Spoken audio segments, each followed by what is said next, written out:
It appears rowing requires muscle endurance, muscle strength, and muscle power. Biopsy samples have shown that more successful rowers have a higher percentage of slow-twitch muscle fibers, ranging from 76 to 85%, over fast-twitch muscle fibers, which only range from 15 to 24%.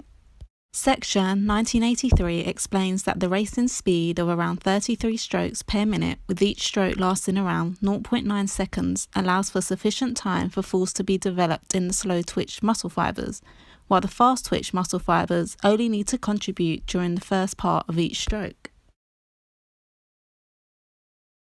Even at high stroke rates, the contraction time of the rowing muscles is adequately long to allow slow-twitch fibers to generate this maximum force. Therefore, there is no advantage to possessing a high percentage of fast-twitch muscle fibers. When compared with other endurance athletes, rowers have shown larger capillary density and abnormally large cross-sectional areas of individual muscle fibers. This has been associated to greater muscle strength. In 2005, McKinley et al. Showed elite male rowers to possess a dynamic rowing strength of a whopping 882 newtons. Based on their study, the following 1 rep max strength goals have been suggested, expressed as a factor relevant to body mass. During a race, a rower needs to accelerate the boat from 0 to race velocity as quick as possible. Olympic rowing research done by Steinstecker et al. Show a mean power per stroke of 450 to 550 joules. Therefore, power goals for the 30-second modified Wingate test have also been outlined. Elite rowers are shown to have the most efficient cardiovascular and respiratory systems. SES et al. Revealed the physiological characteristics of high-performance rowers as having a VO2 max of 5.5 litres per minute. Geiser and Brooks defined VO2 max as the highest rate at which oxygen can be taken up and utilised by the body during severe exercise. Cosgrove et al. State in a 2,000 metre race, both aerobic and anaerobic pathways are required. However, there is a main dependence upon aerobic metabolism, accounting for 70% of the energy produced. Iguado Caberon et al.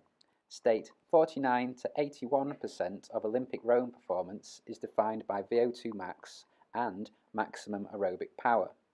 Furthermore, Cosgrove et al. State a higher VO2 max at a blood lactate concentration of 4 millimoles per litre is often associated with elite rowing performance. They also found that a positive relationship has been found between rowing, economy, and performance. Sesher suggests that the best oarsmen are characterised by a relatively low blood lactate level at any given rowing intensity. Jones and Dow state that velocity at VO2 max is another important factor in rowing performance. Based on the mentioned research, the following tests will be completed on a rowing ergometer that will establish rowing performance at 2,000 metres. VO2 max, rowing economy, velocity at VO2 max, velocity and VO2 max at lactate threshold, and velocity and VO2 max at a blood lactate concentration of 4 millimoles per litre. Finally, Neville et al. Showed that rowing performance is related to both VO2 max and body mass, and that these two variables are directly related.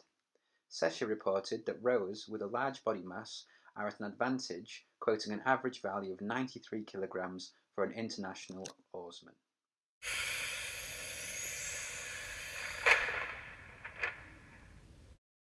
Anthropometric variables of elite rowers has changed dramatically since the inaugural Oxford and Cambridge boat race in 1829. The average weight of the male crews has increased from around 70 kg to around 95. The average height has also increased in line with the general population. The average height of both male crews in this year's boat race was over 6'2". Bourgeois et al. Analysed data from 383 elite male rowers from the 1997 World Junior Rowing Championships in Belgium and compared them to a nationally representative sample of Belgian boys of a similar age. They measured 27 different dimensions and found that elite male junior rowers to be taller, heavier, had larger length, breadth and girth dimensions than their national sample of Belgian boys. A decade later, Mikulicz 2008 assessed anthropometric and physiological profiles of elite junior, sub-elite senior and elite senior rowers from Croatia, including members of the national team. A one-way ANOVA was used to determine the differences between the groups. The results demonstrated that when assessed against their sub-elite counterparts, the elite seniors were found to be taller and heavier, with larger length dimensions. In 2012, Holloway and Gersey analysed 114 adolescents with the aim of establishing which anthropometric and maturity offset parameters correlate with rowing performance. Rowing performance was found to be positively related to size. Although height is an important factor in talent identification for rowing, other important factors such as performance-enhancing genetic polymorphisms play an essential role and must be accounted for when circumstances allow. This study also showed the anthropometric evaluation of maturity status can be of help in assessing performance and estimating adult height in adolescents. These are just some examples of the anthropometric variables needed to be an elite rower. Many other studies have found a link between height and weight and rowing performance. Height and weight can be indicators of success, but that does not always translate into winning, as seen in the 2017 men's Oxford-Cambridge boat race, where Cambridge, with a heavier average weight, were defeated by Oxford, who were just over 3 kilograms lighter and 3 centimeters shorter.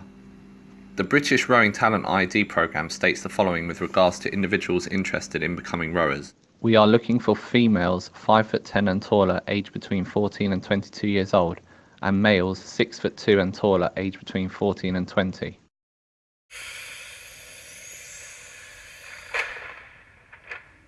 Beyond anthropometry, the biomechanics of rowing largely relates to technique. From a talent ID viewpoint, this poses a slight problem. For example, Soper and Petria Ann 2004 state that there is no set technique of rowing that can be coached, and instead a movement pattern which best fits all rowers' skill and development levels within the boat would be preferable. Furthermore, when considering the successful talent ID programs of UK sport, Tucker and Collins 2012, such as Tall and Talented, which specifically looked at height as an indicator of rowing performance, technique is a secondary consideration due to both the flexibility of rowing technique as already mentioned, and the high-class coach's ability to correct any flaws once selected. However, biomechanics can give some aid to talent ID testing. Kleshnev, 2008, assessed the biomechanical differences that occur between ergometers and rowing on water. They found an 11 to 12% shorter stroke was executed on a stationary ergo compared to on water. They also found maximal handle speed was 18 to 20% higher on water than on an ergo. They noted that this difference affects the rower's feeling of the handle acceleration.